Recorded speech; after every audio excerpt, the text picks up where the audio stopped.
எங்களுடைய அப்பா தேனிசை செல்லப்பா அவர்கள். நாங்கள்லாம்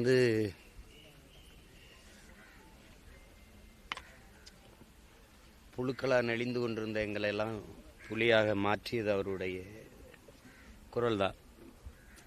எங்கள் அண்ணா காசி அண்ணாவுடைய பாடல்கள், என்னுடைய தாய் மாமன் மருத்தமிழ் வேந்தனுடைய பாடல்கள், பிறகு அவரே எழுதி பாடிய பாடல்கள், அதுவரை இல்லாத ஒரு எங்கள் இனத்தினுடைய ஒரு குரல், ஒரு எழுச்சி குரல். வேறவருக்கு தேனிசை செல்லப்பான்னு வந்துருச்சே ஒழியே அவர் தேனிசையெல்லாம் இல்லை, இன எழுச்சி முழக்கை செய்தார் அவர்.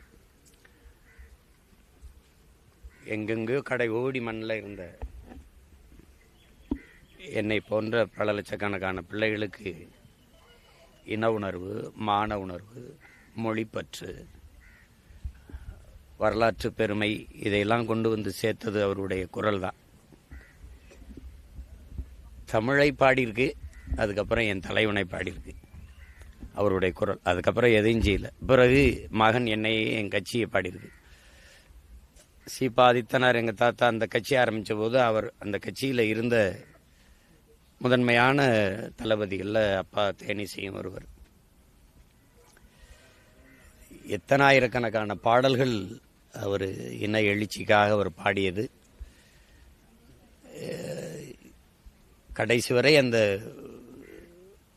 இன உணர்வு, மான உணர்வு, விடுதலை பற்றிலிருந்து ஒரு துளியும் விலகாத ஒரு போராளி, அப்படிதான் சொல்லணும், போராளி. எங்கள் தலைவர் அவர்களால் பேரன்பு கொண்டு நேசிக்கப்பட்ட ஒரு பெரிய தமிழர், ரொம்ப நேசித்த ஒரு மகன். அப்பா இயக்கம் தொடங்கப்பட்ட காலங்களில் அந்த நிதி திரட்டுறதுக்கு பல நாடுகளில் போய் அப்பா பாடி பொருள் ஈட்டி கொடுத்தது இருக்குது, அது வரலாறு. அப்போ இன்றைக்குமே எங்களுக்கெல்லாம் அந்த விடுதலை உணர்வு மங்காமல் இருக்குது அப்படின்னா, ஒவ்வொரு இளைஞனுக்குள்ளேயும் போர்க்குணம் இருக்குதுன்னா அது எங்கள் அப்பாவுடைய அந்த பாடல் தான். ஒவ்வொரு பாடலும் இன்னும் செவிகளில் ஒழிச்சிக்கிட்டு இருக்காது. அது அந்த அளவு இன்னைக்கு எங்கள் அப்பா இல்லை அப்படின்னு நினைக்கும் போது வருத்தமாக தான் இருக்குது, ரொம்ப வருத்தமாக இருக்குது. இப்படி ஒரு இனிமேல் இந்த இனத்துக்கு இப்படி ஒரு மகன், இப்படி ஒரு இவ்வளோ பற்று, இந்த மொழி மீது, இனத்தின் மீது பற்று கொண்ட ஒரு பெருங்கலைஞன் இனி தோன்றி வருவானா? தன்னலமற்று நின்று இப்படிலாம் ஒருத்தர் இருக்க முடியுமா? எந்த சமரசமும் செஞ்சுக்கல அவர். நினச்சிருந்தா வெற்றி பெற்றிருக்கிற கட்சிகளில் தலைவர்களை பாடி சம்பாரித்து போயிருந்திருக்கலாம். அடக்குமுறை, ஒடுக்குமுறை இருந்தது, தடை செய்யப்பட்ட இயக்கம், எவ்வளோ வழக்குகள், இதையெல்லாம் தாண்டி கொண்ட கொள்கையில் துளியும் மாறாத ஒரு போர் வீரனாகவே எங்கள் அப்பா இருந்துட்டார். இந்த இழப்பை எதிர்பார்க்கலை. உடம்புல சரியில்லை, முடியாமல் இருந்தார் அப்படின்னு. திடீர்னு உங்களுக்கு தெரியும், ஏற்கனவே ஒரு தடவை எங்கள் அப்பா இறந்துட்டார்னு செய்தியை கிளப்பிவிட்டாங்க. அது எனக்கு தான் வந்தது. அப்போ நான் என் வீட்டில், என் மருமைங்க, என் தம்பிக்கிட்டலாம் கேட்டு சரி பார்த்துக்கிட்டேன். இப்போ இந்த வாட்டி யாரும் நம்ப இருக்கிறாங்க உலக நாடுகள் அண்ணா இது உண்மைதானான்னு. பெரும் துயர நிகழ்வு நிகழ்ந்துருச்சு.